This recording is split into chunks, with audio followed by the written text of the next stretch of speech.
The secret recording scandal. The judge looked at the 67-year-old defendant and saw what appeared to be an ordinary retiree. Harold Mitchell sat quietly at the defendant's table, his grey hair neatly combed, wearing a simple cardigan that his late wife had knitted for him years ago. But the thousands of recording files on the evidence table told a different story entirely. This man had been controlling the lives of 47 families in his neighborhood for 15 years, turning his suburban home into a surveillance headquarters that would make government agencies envious. The perfect neighbor. Harold Mitchell had lived on Salem Street for 32 years. When his wife, Margaret, passed away from cancer in 2008, the neighbors rallied around him with casseroles and condolences. He seemed like the ideal neighbor, always ready to lend a hand, offering to water plants during vacations, and keeping an eye on everyone's children. The elderly widower became a fixture in the community, the kind of person everyone trusted implicitly. Sarah Thompson, a 38-year-old marketing executive, moved to Salem Street in 2009 with her husband David and their 2 young children. From their first day, Harold was there to welcome them with homemade cookies and offers of help. He seemed to know exactly what they needed before they even asked. When Sarah mentioned casually that she was looking for a reliable babysitter, Harold appeared at her door within hours with a list of trusted local teenagers. When David complained about their broken lawnmower, Harold showed up the next morning with his own mower and spent the entire day fixing their yard. At first, Sarah thought Harold was simply being neighborly. The man had lost his wife and was probably lonely. Helping others likely gave him purpose. But as months turned into years, Sarah began noticing disturbing patterns. Harold seemed to know things about her family that she had never told him. He knew about David's promotion at work before the company had even made the official announcement. He mentioned their daughter Emma's struggles with math before report cards came home. Most unsettling of all, he once joked about Sarah's secret chocolate stash in the kitchen pantry, something she had never mentioned to anyone, not even her husband. The web of knowledge. Harold's uncanny knowledge extended far beyond the Thompson family. He knew when the Johnsons were planning their divorce before they had told their own children. He was aware of the Martinez family's financial difficulties and conveniently offered to lend them money just as their mortgage payment was due. When teenage Rebecca Walsh was struggling with depression, Harold somehow knew to check on her at exactly the right moments, preventing what could have been a tragedy. The neighborhood began to see Harold as almost mystical in his ability to anticipate their needs. Some joked that he must be psychic. Others believed he was simply an observant man who cared deeply about his community. But Harold's knowledge went far beyond what any normal observation could provide. He knew that Mrs. Chen was having an affair with her personal trainer. He was aware of the Peterson family's son's drug problem before the parents discovered it. He knew about the Williams family's plans to move to Florida 6 months before they put their house on the market. Most disturbing of all, he seemed to know the intimate details of every family's private conversations, their fears, their dreams, and their deepest secrets. The first suspicions. Sarah Thompson was the first to voice her concerns during a neighborhood barbecue in the summer of 2015. She quietly mentioned to her friend Lisa Martinez that Harold's knowledge of their private lives was becoming unsettling. Lisa initially dismissed Sarah's concerns, but as they talked, she realized that Harold had displayed the same uncanny awareness of her family's private matters. The 2 women began keeping track of Harold's comments and observations. They noticed that he never seemed surprised by anything that happened in the neighborhood. He always had the perfect advice for every situation, as if he had been preparing for each conversation. Most tellingly, he often referenced things that families had discussed in the privacy of their own homes. Sarah decided to conduct a small test. During a phone conversation with her sister while alone in her kitchen, she mentioned that she was thinking about repainting her living room blue. She had no actual intention of doing so, but she wanted to see if Harold would somehow reference this fictional plan. 3 days later, Harold knocked on her door with paint samples and recommendations for local contractors who specialized in interior painting. The investigation begins. Convinced that something was seriously wrong, Sarah contacted the local police department. Detective Maria Rodriguez, a 15-year veteran of the force, initially viewed Sarah's complaint with skepticism. The idea that a 67-year-old widower was somehow spying on his entire neighborhood seemed far-fetched. Rodriguez had seen many cases of paranoid residents making baseless accusations against harmless neighbors. However, Detective Rodriguez's attitude changed when 3 more families came forward with identical concerns within the same week. The Johnsons, the Martinez family, and the Chuns all reported that Harold Mitchell seemed to possess impossible knowledge about their private lives. The pattern was too consistent to ignore. Rodriguez began a preliminary investigation, starting with background checks on Harold Mitchell. What she found was a man with no criminal record, a decorated military service history, and a career as an electronics technician for a major telecommunications company. Harold had worked for 35 years installing and maintaining sophisticated communication systems. He had the technical knowledge and skills to carry out complex surveillance operations. The breakthrough in the case came from an unexpected source. Tom Bradley, a local electrician, was called to Harold's house in March 2016 to investigate flickering lights in the basement. Harold seemed unusually nervous about allowing Tom access to the electrical systems, but the work was necessary to prevent a potential fire hazard. While working in the crawl space beneath Harold's house, Tom discovered something that would change everything. Hidden among the legitimate electrical cables was an extensive network of additional wiring that led directly toward the neighboring houses. These cables were connected to sophisticated recording equipment and transmission devices hidden throughout Harold's basement. Tom immediately contacted the police.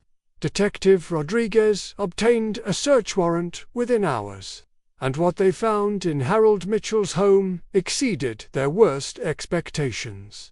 The surveillance headquarters, Harold's basement, had been transformed into a professional-grade surveillance operation center. The walls were lined with recording equipment, computers, and monitoring devices. Dozens of receivers were connected to microphones hidden throughout the neighborhood. Harold had created detailed files on every family, complete with psychological profiles, daily schedules, financial information, and personal histories. The scope of Harold's operation was staggering. Over 15 years, he had installed more than 200 recording devices across 47 homes. These devices were hidden in air vents, behind electrical outlets, inside smoke detectors, and even within the walls themselves. Harold had gained access to homes during his frequent visits, slowly and methodically installing his surveillance network while maintaining his facade as the helpful neighbor. The investigators found over 50,000 hours of recorded conversations stored on multiple computer servers. Harold had organized these recordings by family, topic, and date. He had transcripts of private conversations, copies of personal documents that families had discussed, and detailed psychological analyses of every family member in the neighborhood. The manipulation campaigners investigators dug deeper into Harold's files. They uncovered the true extent of his manipulation campaign. Harold hadn't been passively collecting information. He had been actively using it to control and influence his neighbors' lives. He positioned himself as the perfect neighbor, the wise advisor, and the helpful friend, all while exploiting their most private moments. Harold had influenced business decisions by providing information about opportunities he had learned about through his surveillance. He had affected romantic relationships by offering relationship advice based on private conversations between couples. He had even influenced parenting decisions by suggesting solutions to problems he had learned about through his recordings. The most disturbing aspect of Harold's operation was his method of maintaining control. He carefully cultivated dependency among his neighbors, making himself indispensable to their daily lives. When families tried to become more independent or limit their interactions with him, Harold would subtly create problems or crises that required his assistance. The arrest. Harold Mitchell was arrested on April 15, 2016, at his home on Salem Street. He offered no resistance and seemed almost relieved that his secret had finally been discovered. During his initial interrogation, Harold remained largely silent, speaking only to request an attorney. The arrest sent shockwaves through the neighborhood and the wider community. Media outlets picked up the story, dubbing it the Salem Street Surveillance Scandal. The case attracted national attention as one of the most extensive private surveillance operations in American history.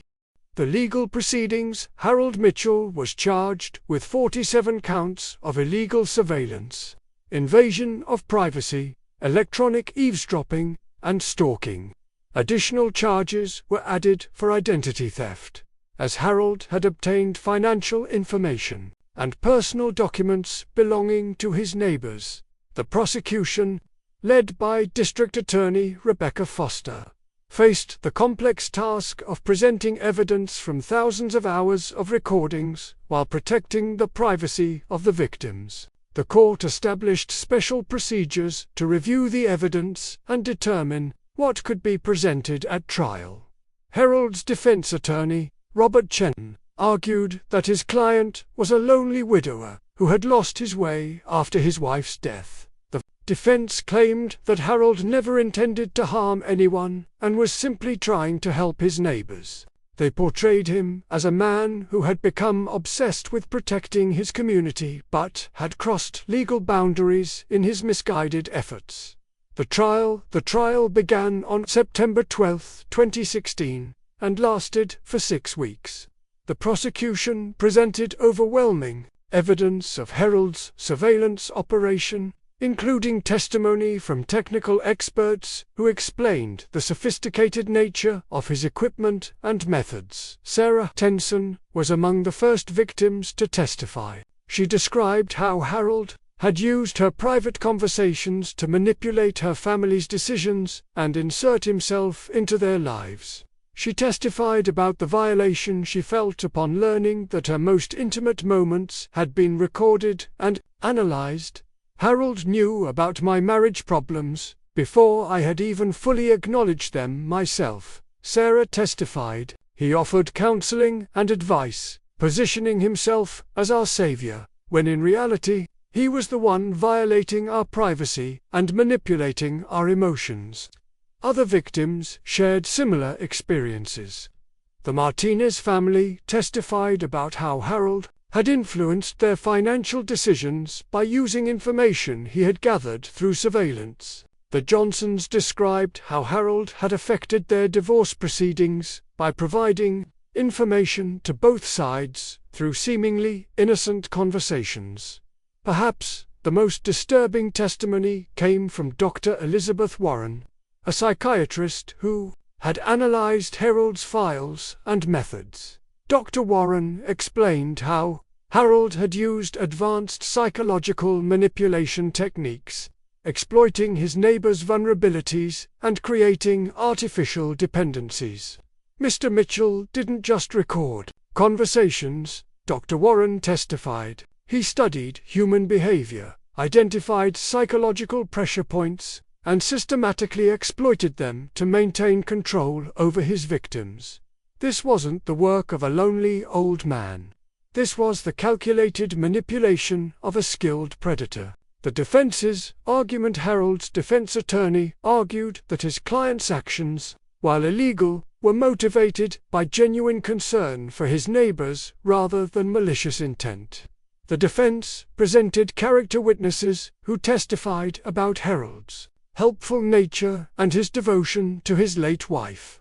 The defense also highlighted Harold's military service and his previous contributions to the community. They argued that Harold's surveillance operation had actually prevented several tragedies, including Rebecca Walsh's potential suicide and the early detection of domestic violence in 2 households. However, the prosecution countered that regardless of Harold's motivations, his actions represented a massive violation of privacy and trust. They argued that Harold's prevention of problems was actually the result of his creating many of those problems through his manipulation in the first place. The verdict. After 6 hours of deliberation, the jury returned with a unanimous guilty verdict on all counts. Harold Mitchell was found guilty of 47 counts of illegal surveillance, invasion of privacy, electronic eavesdropping, and related charges. During the sentencing phase, Judge Patricia Williams heard impact statements from 23 victims. Many described the lasting psychological effects of learning that their most private moments had been violated. Several families had undergone therapy to deal with the trauma of the invasion. Judge Williams sentenced Harold Mitchell to 25 years in federal prison, stating that his crimes represented a fundamental violation of the trust that holds communities together. She noted that Harold's technical skills and systematic approach made his crimes particularly egregious. The aftermath. Salem Street Surveillance Scandal had far-reaching consequences beyond Harold Mitchell's conviction. The case prompted legislative changes in 3 states, with new laws requiring disclosure of any surveillance equipment in residential properties. During real estate transactions, the 47 affected families filed a class-action lawsuit against Harold Mitchell's estate and insurance companies. They ultimately received a settlement totaling $12 million. Though many victims stated that no amount of money could undo the violation they had experienced, the neighborhood on Salem Street was forever changed. Many families moved away, unable to feel secure in their homes, knowing they had been watched for so long. Those who remained installed their own security systems and became much more cautious about their neighbors. That the psychological health professionals who worked with the victims identified a new form of trauma related to long-term privacy violation.